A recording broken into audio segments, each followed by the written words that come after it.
wabarakatuh.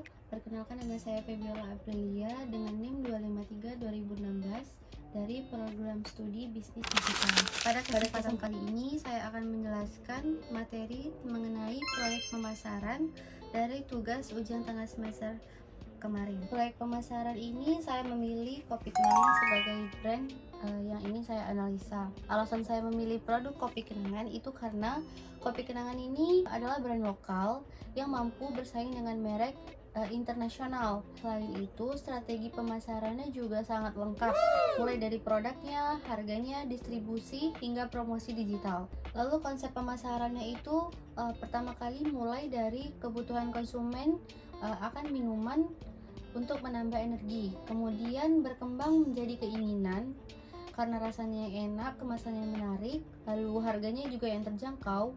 Kebutuhan tersebut akhirnya dipenuhi melalui inovasi produk kopi. Visi Kopi Kenangan adalah menjadi retail terbesar di Indonesia hingga di luar Indonesia. Sedangkan misinya adalah memberikan pelayanan yang cepat dan memanfaatkan teknologi digital. Target pasar Kopi Kenangan ini adalah umur nggak terbatas, itu seperti pekerja kantoran, mahasiswa, dan pelajar. Secara garis besar, kenapa saya sebutkan mereka, itu karena mereka memiliki gaya hidup yang modern, aktif di media sosial, dan sebagian tinggal di kota-kota besar. Selanjutnya kita masuk ke targeting pasar. Kopi Kenangan ini menggunakan beberapa strategi marketing. Yang pertama itu adalah micro marketing. Micro marketing ini di Kopi Kenangan ia memakai promo hari Senin dan Selasa, promo para pekerja atau mahasiswa. Lalu yang kedua itu adalah lokal marketing. Nah, lokal marketing ini contohnya itu seperti Kopi Kenangan membuka outlet di daerah-daerah yang strategis seperti area kampus, universitas, area kantoran, atau mall-mall yang rame. Yang ketiga yaitu individual marketing. Nah, individual marketing ini contohnya seperti Kopi Kenangan memberikan rekomendasi menu atau voucher ulang tahun kepada pelanggan. Selanjutnya yaitu diferensiasi dan positioning. Nah, keunggulan utama dari Kopi Kenangan ini mereka memakai bahan baku yang kualitas, terutama mereka memakai bahan baku dari lokal.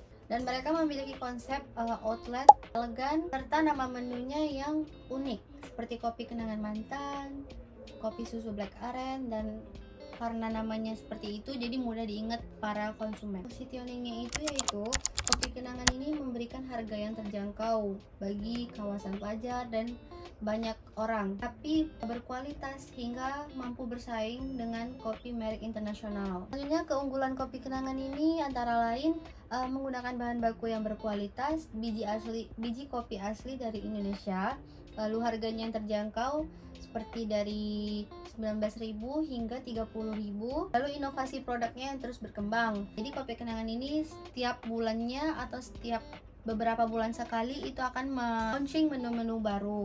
Kemudian Kopi Kenangan juga sudah ada 1.000 lebih store di Indonesia dan ada juga store-store di luar Indonesia sehingga memudahkan konsumen untuk membeli produknya. Lalu juga Kopi Kenangan sudah menyediakan aplikasi tersendiri untuk memudahkan pelanggan memesan secara digital. Selanjutnya, saluran promosi dari Kopi Kenangan ini bisa melalui Instagram, TikTok, aplikasi Kopi Kenangan tersendiri, dan mereka juga memakai aplikasi GoFood, Shopee Food, dan GrabFood. Serta mereka juga melakukan promosi-promosi di event seperti event konser, event acara pernikahan, dan lain-lainnya. Oke, sudah selesai tentang proyek pemasaran dari Kopi Kenangan. Selanjutnya kita masuk ke strategi promosi dari Kopi Kenangan. Pada pembahasan kali ini saya akan membahas strategi Kopi Kenangan yang digunakan untuk menarik pelanggan baru atau mempertahankan pelanggan lama. Masuk ke pembahasan pertama yaitu promotion mix strategy. Nah, Kopi Kenangan ini menggunakan berbagai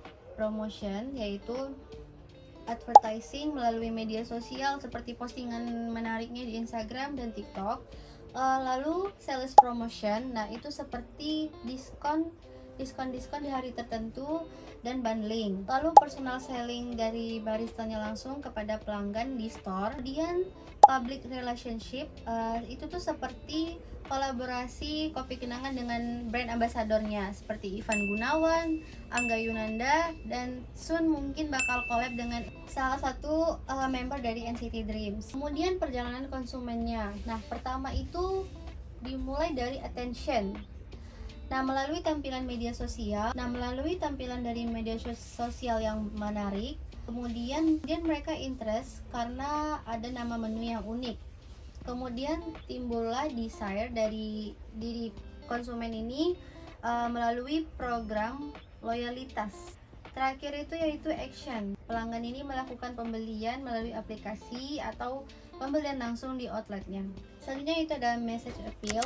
Nah, strategi komunikasi kopi kenangan ini banyak menggunakan pendekatan emosional seperti nama-nama menunya yang nostalgia. Selain itu juga mereka menggunakan pendekatan rasional dengan menawarkan harga kompetitif dan kualitas produk yang baik. Ini yaitu peluang dan resiko dari perusahaan kopi kenangan ini. Peluang terbesarnya itu adalah kopi kenangan ini adalah pasar kopi yang terus berkembang oleh dukungan teknologi digital.